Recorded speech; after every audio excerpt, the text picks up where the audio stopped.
fiery horse with the speed of light, a cloud of dust, and a hearty Hi-Yo Silver, the Lone Ranger.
With his faithful Indian companion Tonto, the daring and resourceful masked rider of the plains led the fight for law and order in the early western United States.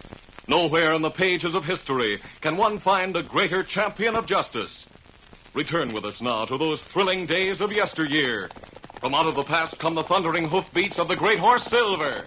The Lone Ranger rides again. Come on, Silver. Let's go, big fellow. I'll Silver. Away!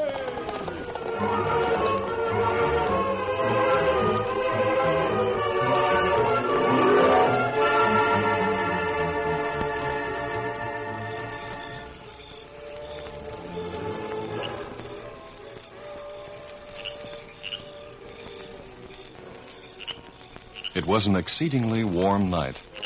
A night filled with a bright, shining moon, large twinkling stars, and the incessant summery sound of insects.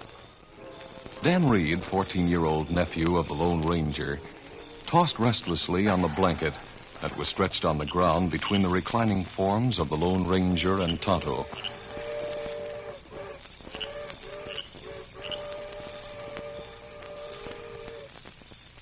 Finally, Dan sat up, clasping his knees with his hands, and stared at the distant haze of mountains to the southwest. What's the trouble, Dan?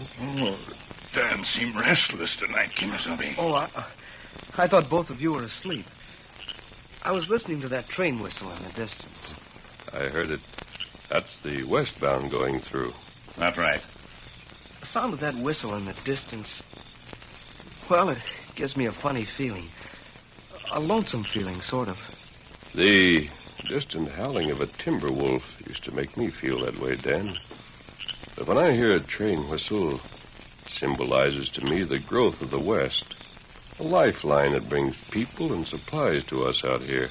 That's right, Kimasabi. Dan not remember when people and supplies come by wagon train. I'll never forget the trip we made with the really first big wagon train to come out here. Courage and fortitude of those first pioneers was amazing. Golly. Tell me about that trip, sir, will you? All right, Dan. See, it was some years ago when Tonto and I were requested by the Army to go far east of here and bring a big wagon train through the Indian Territory. That's right. What happened? Oh, plenty. It had started out as an Army wagon supply train carrying rifles to the southwest. But by the time it had joined the Arkansas River, it had been joined by many civilian wagons. The train was led by the man who owned the wagons, Tom Jackson. He had his wife and 10-year-old son with him. 6 troopers rode with the train. They took their orders from Jackson. Me remember. Him fine man. Yes, he was. Well, Tonto and I met the wagon train this side of the Arkansas River in the Indian Territory. As we rode up, Jackson stopped the wagon train, and some of the people gathered around. They didn't question my mask, since they'd been expecting us. But even then, while we talked to Jackson, I sensed that we were in for trouble. We're mighty glad to meet up with you, mister. Mighty glad. I declare, since we crossed that Arkansas River, everybody's been as jumpy as cats. Really? Why? Well, things have been happening that have no right to happen, to my way of thinking. Accidents are bound to happen to a big wagon train like this.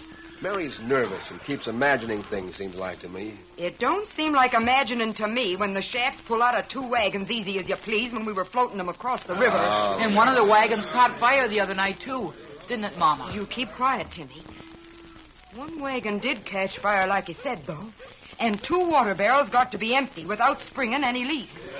I see. Frankly, I don't know what to think about that. It stands to reason nobody with the wagon train would want to cause us trouble. They're all anxious to get out west safe and sound. Well, here comes the corporal who's in charge of the troopers we got with us. Oh. The 2 men with him joined up with us at Springfield. We come forward to see why you stopped, Mr. Jackson. A masked man and an Indian. It's all right, Corporal. This masked man is a guide we were expecting. You mean to say you're going to trust this wagon train to a masked hombre like him, Jackson? Yeah, I don't see Now, hold on, both of you. I know all about this man. He was asked to meet us and lead us westward by Colonel Harris himself. That's right. Well, I'm glad to meet you, mister. We got orders. We're to do what you say from here on. Oh, thanks. Tonto and I'll try to get this train through safely, Corporal. My name's Dirk Weaver. This is Dusty Maddox. We aren't in the habit of taking orders from a masked hombre, but since we're with the wagon train, I guess we'll have to. Well, this wagon train is my responsibility from here on. If anybody doesn't want to trust our judgment, he can turn back now. We're with you, mister. Whatever you say goes with us. Sure, we're mighty lucky to have you with us. Well, thanks, Jackson. Now, between here and the Red River is the most hazardous part of our journey. So, get the wagon train underway now. We're losing time. All right. All right, everybody, get to your wagon. All right, let's go. Let's get around. Hurry up, guys. Get up.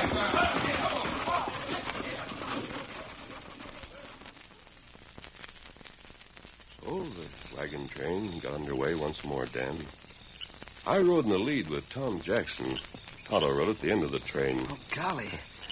That time, the Butterfield Overland Mail route was hardly more than a footpath. The wagon train was confronted with all the difficulties of primitive pioneer conditions. Had to make its way over rugged mountains and trackless plains, through treacherous valleys and tangled forests, with the added discomfort of blistering heat. That's right. Did anything more happen? You know, like the things Mrs. Jackson told you about? I'm coming to that, Dan. For the first 3 days, things seemed to go smoothly. The morning of the 4th day, the wagon train came out of the hills. The great billowing plain stretched before us. When we broke camp at dawn, Tonto had come up front to discuss our route with Jackson and me. As we came over the last foothill and saw the plain spread before us, we called a halt.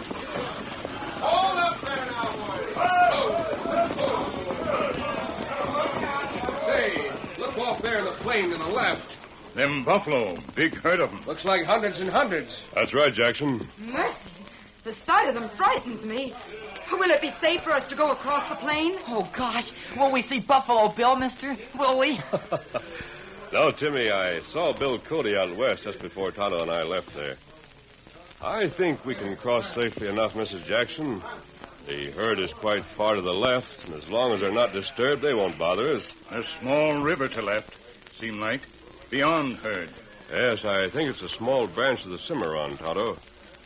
Well, after we're well past the buffalo herd, we'll swing over there and refill our water barrels. We're ready to move on, Jackson. Good. All right, let's go, men. All right, let's get on. Get up.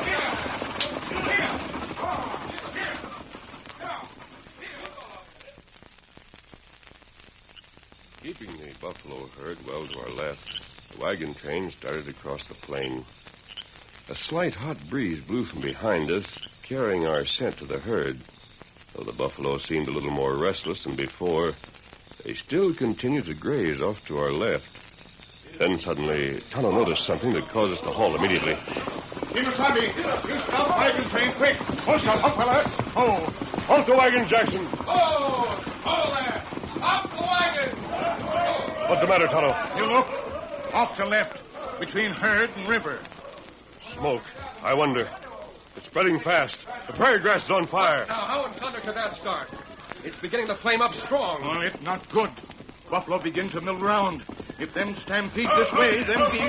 Hey, how did that fire get started? You think maybe Indians... I don't know, Corporal, but as Tonto says, if that buffalo herd stampedes this way, we'll be in trouble. Flames are getting bigger. Them buffaloes are milling around wild like. Say, maybe we can turn the wagons No back. time for that. The herd's beginning to stampede in this direction. All right, men, shoot over their heads to turn them away. All right, fire. That won't turn them. Oh, Lord, the can. I'm scared, Mama. Steady, Silver. Wait, Timmy. Hand me the kerosene can from your wagon. All right, mister. Now, what to do, Kimasabi? The breeze is blowing from us toward the river. We'll spread the kerosene around and start a backfire. That will swerve the herd away from us, yet they'll have time to reach the foothills beyond us on the right. Here's the kerosene. Thanks. Come on, Tonto. I'll spread the kerosene around here. Herd coming fast, Kimasabi. Use matches. Help me light it. He do. Come on, let's get back to our horses. Easy, big fella. Steady, Silver. Flames make wall in front of wagon train. I hope it turns that herd. They're still coming toward us. They don't swerve, we're goners. What? I can't look.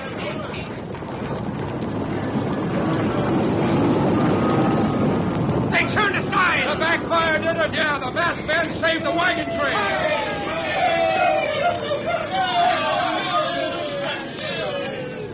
Doggone, mister. Thank heaven you was along. We wouldn't have thought of doing that. Oh, that was awful. I thought for a minute we were done for. Golly, I could feel the wagon shake when that herd went by. It was sure quick thinking, mister. Thanks, Corporal. Have the men circle the wagons, Jackson. All right. We'll pitch camp right here until the ground cools off. Hey, what happened? Yeah. We sort of missed all excitement, looks like. Where were you two men? Dusty and me was sort of trailing along behind the wagon train. When the wagon stopped, we were behind the last wagon, just over the rise back there. Yeah, we waited, thinking the wagons would move on in a few minutes. Then we heard all the excitement, got to the top of the rise in time to see the fire starting up here, and to see the buffalo stampede by. Looks like you had kind of a close shave. Yes, it was. Jackson, Todd and I are going to ride back along the trail a bit. There's something I want to look into. Come on, Silver.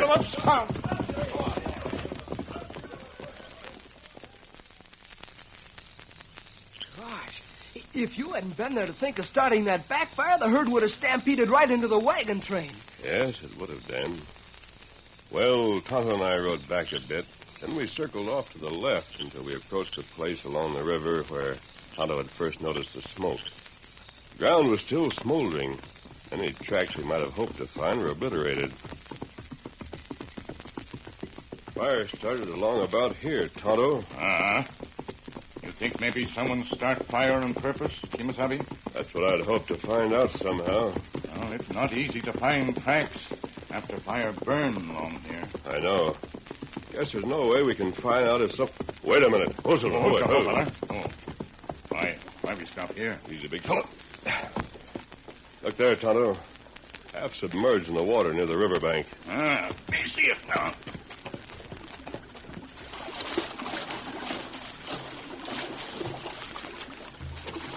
I've got it. Kerosene can, like wagons carry. Yes. Someone used kerosene to start that fire here. Someone from our wagon train. Look out!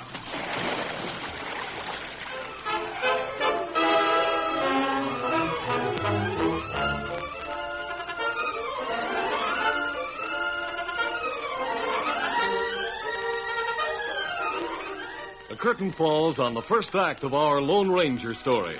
Before the next exciting scenes, please permit us to pause for just a few moments.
now to continue our story. The Lone Ranger was telling Dan about the first big wagon train he and Tonto were guiding through the Indian Territory. After a fire starting near the river had stampeded a buffalo herd, the Lone Ranger and Tonto had gone to investigate.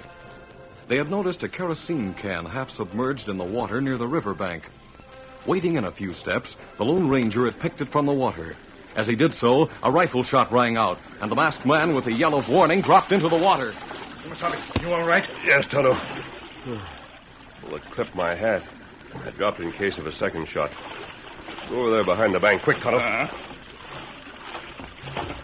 don't see anyone, do you? No. Him use rifle. Him have chance to get way over rise back there. Come on, let's hurry back to wagon train. Big fella, easy. Steady, Scout. Steady. One, steady there. Come up, Scout. Well, we rode back to the wagon train at a fast pace, Dan. When we arrived, the wagons were already drawn into a large circle. The men were unhitching the horses. We didn't say anything about our discovery, nor about what had taken place. I dismounted and pitched in to help get the camp in shape. Short time later, Tonto came to me and drew me to one side. Kimasabi. Yes? Me have something to tell you. What is it, Tonto? When me looked round, me noticed horse of feller Dirk Weaver. Well? Horse covered with lather. Have burnt grass, stick and hoof. Dirk Weaver, huh? That's right. I've been suspicious of him and his friend Dusty Maddox. Now on, we'll watch them closely without them knowing it. Me watch them. We can't accuse them of anything without positive proof. Sooner or later, they'll show their hand. Well, from then on, Tonto and I watched Dirk and Dusty. But they didn't do anything to cause further suspicion. That's right. Didn't you ever find out if they were the ones who were causing all the trouble? Don't get ahead of the story, Dan. For about a week, we guided the wagon train southwestward without any further mysterious incidents. Rocky trails, muddy flats, and heavy tangled undergrowth exhausted both men and horses, took their toll in broken wagon wheels and livestock. But finally, with great relief, we made our way through to the plains that led to the Red River. Golly, it sure must have been rough going. It's plenty rough, Dan. Yes, it was. Tonto and I were constantly on the alert for hostile Indians. And in scouting ahead, Tonto did come up on Indian signs from time to time. Gosh. But we had a large wagon train with plenty of men. 20 wagons besides the 6 army wagons loaded with the rifles. We both felt sure that a small tribe of Indians wouldn't attempt to attack such a large group. We did know, though, that if they found out about the cargo of rifles, they might band together and attack to get them. That's right. Oh, one afternoon as we approached the Red River, Dirk Weaver and Dusty Maddox rode up beside me and Mr. Jackson at the head of the wagon train. They immediately began a very friendly conversation. Yeah, you sure done a good job of getting the wagon train this far, mister. Thanks, Weaver. Going will be easier after we cross the Red River. We'll sure be thankful for that. I suppose you're fixing to cross the river down at the Big Bend. Broad and shallow there. How do you know that, Weaver? Why, I met an hombre in Kansas City, Pony Express rider. He told us that was the best place to cross. Oh, I see. That is the place you're figuring on crossing, isn't it? Well, it does seem like the logical place. How far do you reckon it is from here? About 10 miles, maybe? Why, yes, just about. That was pretty good guessing, Weaver. At the rate we're going, we ought to reach there by sundown, don't you think? I hope we can get there by then. That means you can all rest up tonight and then make the crossing fresh in the morning. Yes, that's right. I'll tell you what, Dusty and me will ride on ahead to the Big Bend, look things over. You know, make sure there's no quicksand or anything like that. It's a good idea, Weaver. There are hostile Indians in this territory, you know. Oh, we'll be careful. Let's go, Dusty. Yeah. Get up there. Come on. Them two have become right friendly lately. Seem more willing to help, too. Yeah, so I've noticed, Jackson. I'm going back to have a few words with Tonto. Just keep straight ahead. All right. One, Silver.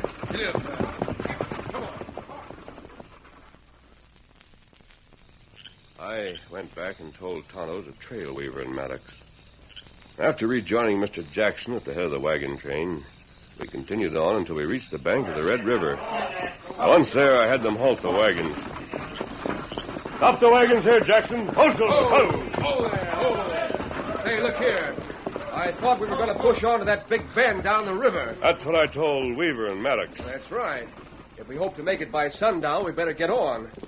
You said it was a logical crossing place. Yes, I know I did. What are we stopping here for? Now, look, mister.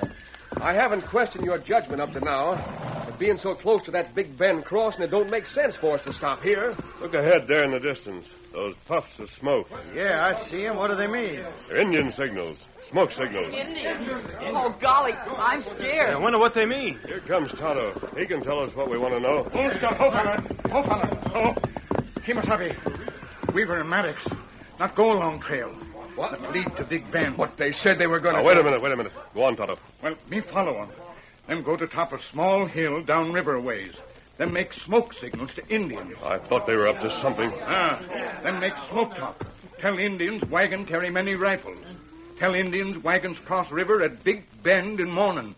Tell them attack wagon train when it crossing river. Are you sure, Tonto? Me sure. Dirty traitors. I've suspected them right along of causing the trouble you had, Jackson.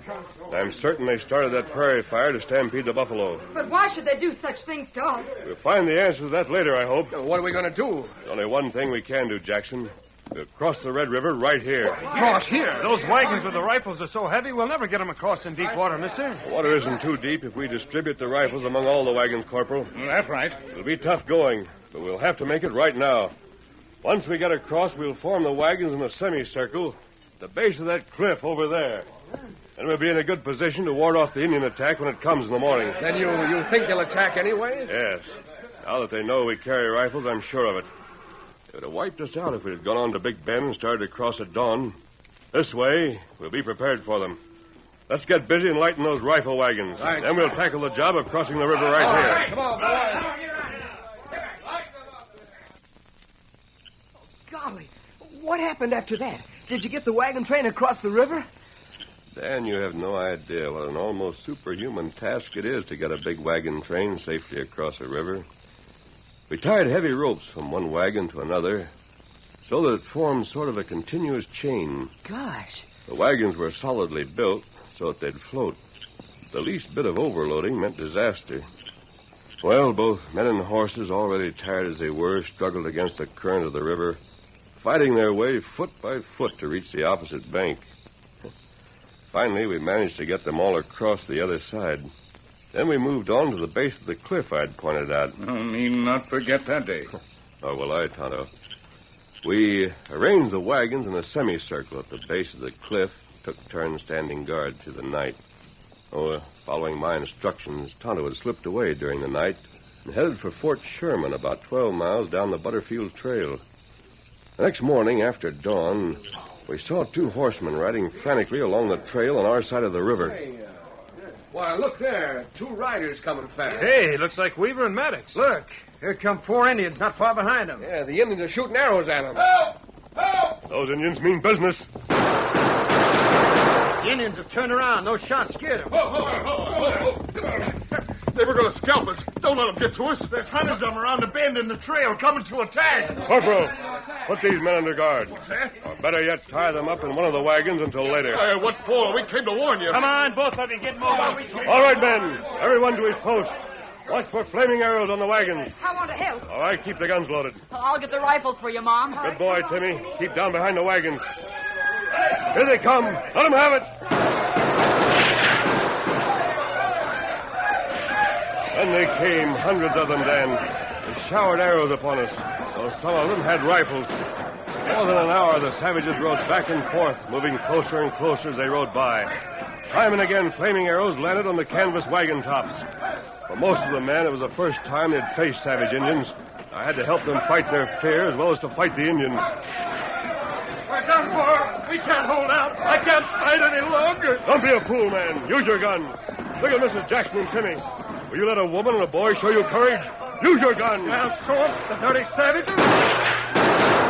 That's the way. Keep it up. Come on, Silver. I tried to be everywhere at once. I didn't dare think of the outcome as I rode from group to group and saw the frenzied savages that were determined to kill us. Oh, Silver! Oh! Have we got a chance? There's 100 of them out there. Keep fighting. Get that burning canvas off that wagon and hurry. Come on, Silver! Even I was beginning to think it was hopeless.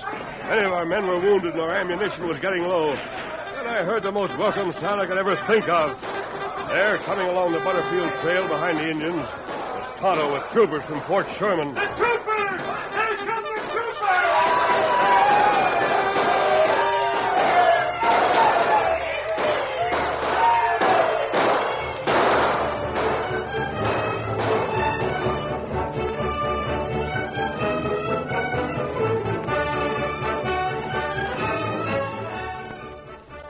Oh, golly. I bet you were all glad. I can imagine how those pioneers felt when they saw them. Yes, Dan. The men cheered themselves hoarse. They forgot how exhausted they were when they saw those troopers run off the Indians. Well, we not get there any too soon, seem like. That's right, Tonto. You didn't.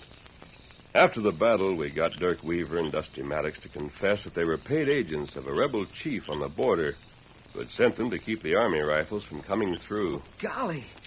So you see, Dan, that's what I think of when I hear a distant train whistle, of how the West has grown, of the hardy, courageous pioneers who literally fought their way westward in those first wagon trains. They blazed trails out here to the west, but others now follow in the comfort and security of railroad trains. Yes, the West owes a lot to those early pioneers who had the bravery to face its wildness and danger.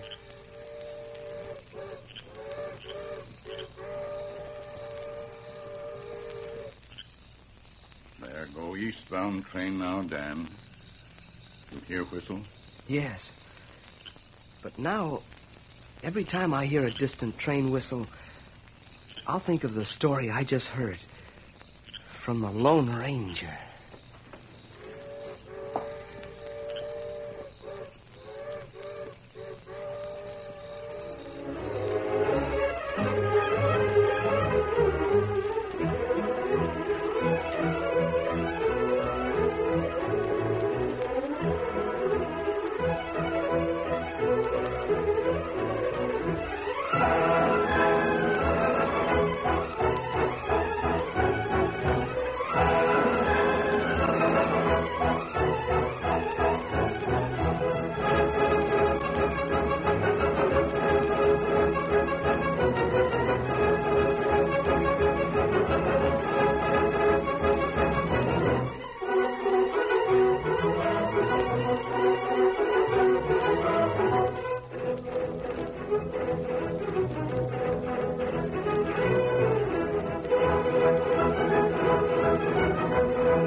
This is a feature of the Lone Ranger Incorporated, created and produced by George W. Trendle, directed by Charles D. Livingston, and edited by Fran Stryker.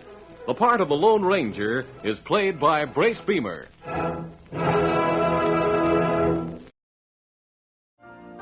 You've been listening to the OTR Gold Network. Find more classic radio at otrgold.com.